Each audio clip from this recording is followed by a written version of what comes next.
Ya Tuhanku, aku berlindung kepada Engkau daripada ini. Lalu disebut 8 banyaknya.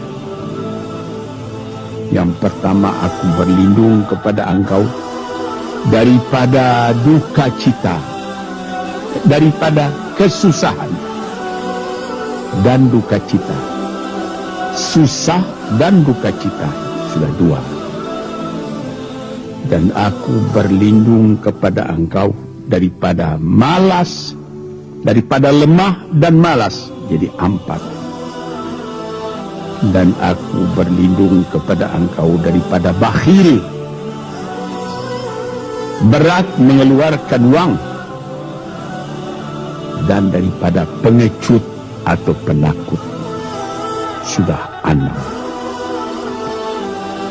Dan aku berlindung kepada Engkau daripada pengaruh berutang dan daripada kekuasaan orang lain atas diri kita, sehingga kita tidak mempunyai kemerdekaan pribadi lagi. Inilah 8 yang diminta kepada Tuhan. Moga-moga kita jangan diserang oleh penyakit ini. Channel YouTube itu bisa dijadikan sebagai bahan pelajaran.